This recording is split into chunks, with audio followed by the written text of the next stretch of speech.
This message is intended to be a wake-up call, a financial wake-up call. Maybe you don't need it, and maybe, like a lot of people, you do. My name is Richard Brouck. I used to work in a chicken plant, Foster Farms, the largest poultry processing plant in the world. I escaped after 4 years. Last year, I would have been eligible for retirement. In a way, I got lucky. Foster Farms had a limit on how far you could advance without a college degree, and I was banging my head on the ceiling. I think we all have our own chicken plant effect in our lives, don't we? Sometimes we're just ready to break out and do something about it. I was offered a wake-up call, an opportunity to look at something radically new. Today, we call it the 4-year career. There's even a best-selling book out on it. The 4-year career is an income model whereby you could build an annual income on a part-time basis within 4 years that would pay you for the rest of your life. Now let's be clear. I said you could earn a full-time income with a part-time effort. Could is not would. It was not easy, especially for someone that did not like to sell, let alone talk to people. How did I do it? Well, before I tell you, may I share a few ideas that may resonate with you. First, most of us are perfectly capable of managing our affairs in such a way to become multimillionaires early enough in our lifetimes to enjoy it. I know that's a bold statement, but in theory it's true. If we just invested $500 a month from the age of 20 to the age of 55, we'd have almost $2 million. Now that's calculated by investing that money in a highly diverse segment of the U.S. stock market with a long-term average compounded rate of 10% a year. Almost all of us either waste $500 a month on things that vanish right after we buy them, or at least have no appreciating value.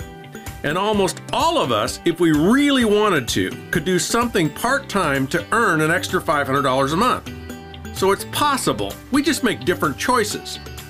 Second, one reason most of us are not on this track is that the lure of buying things we cannot afford is far greater than the lure of investing. We're bombarded with highly sophisticated advertising, the equivalent of 100 PhD psychologists, to program our brains to want things. Want things that had we never heard of them, we would never need. And the only way we can keep up is to borrow. Borrow for the cars, the toys, the clothes, the trips, and the big house to display it all. Keeping up with the Joneses is a far more powerful motivator than our plan to build financial freedom. Why do we allow ourselves to be victimized by these giant corporations in order to line their pockets? Why are we the pawns that are sacrificed in order for them to win in their game? It could be that financial planning, financial IQ, financial wisdom, and financial freedom are not as important in our education as algebra. Life gets thrown at us full speed, and all we have time to do is get a job and hang on. What if before we could even accept a job or look for a job, we had to create and file our plan, our financial freedom plan? What if we had to figure out what was most important to spend our money on? What it costs to buy a home, how cars depreciate, how a Starbucks a day is peeing our financial freedom down the toilet every day? What if we had to know the difference between an appreciating and a depreciating asset? For some of us, life will eventually come crashing down on our house of borrowed cards. Critical illness, death, divorce, or just the plain old "thank you, but you're fired" are all lurking in the shadows. A life built on debt can be easily blown over. Here are some of the core strategies that will help all of us break the chains of debt and build a fortress of financial freedom around our families. Number 1, develop a game plan. When do you want to be financially free? How much income do you want to accomplish that? And how will you do it? We all need a plan. Number 2, cut the spending and cut the debt. Pull back the lifestyle and live only on net income after taxes. The simplest way to do this is to track your spending every month, categorize it, and review it every month. If you see that you're spending $150 a month for dessert-flavored coffee drinks, you might choose to invest it instead. Number 3, cut your taxes. Take advantage of the deductions businesses enjoy by starting a business. Number 4, build asset income. A job is fantastic. A lifetime residual income is way better. Wealthy people know the value of creating multiple sources of asset income.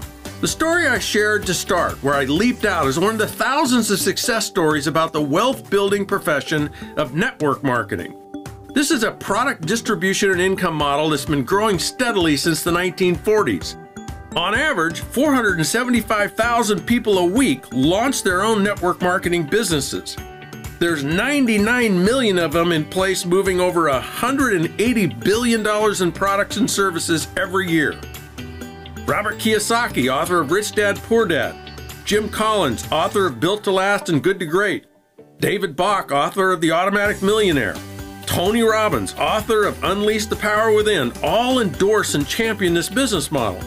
And perhaps most incredibly, the Oracle of Omaha, Warren Buffett himself, has been quoted as saying, "Dollar for dollar, the best investment Berkshire Hathaway has ever made," speaking about buying 3 different companies that use this model. It's not a game or the lottery. The sky is not the limit. In this case, you are. Your success depends on 3 things. Number 1, falling in love with a product or service. The person that sent you this message has a product for you to try. If you become a raving fan, if you would use the product without ever selling it, then you qualify on step 1. Step 2, ambition. Do you want more from life than you're now getting? Do you know what you want and why you want it? Do you have some level of burning desire to have more, do more, and most importantly, be more? Number 3 is the networker's spirit. Are you willing to share your customer story with others? Are you willing to invite them to look at doing what you're doing or become a customer themselves? Are you willing to be coached by those that have come before you? Are you willing to work through the challenges of building something of value?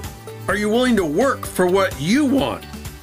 If you gathered 3 yeses to these qualifications, you could become successful. The good news is there are many people that are already successful who are standing by to show you exactly what they did and to inspire you to do the same. The reason someone gave you this audio is that they're building their own asset income in a company for which they have a huge passion. They love the products and they're inspired by the people with which they're partnered. What they're looking for is for you to just take a look, nothing more. Just look at the products and the opportunity. If you're willing, let them know. I know they're excited to show it to you. Thanks for listening to this message. The success stories and possibilities shown here are just that, possibilities. They are not projections of what you will earn. Your income will depend entirely on you, your commitment, your work ethic, your leadership, and your ability to acquire customers and inspire sales leaders to join your team. Most people that start up intending to build a sales team do not maintain their motivation to continue. Not everyone does, but anyone can.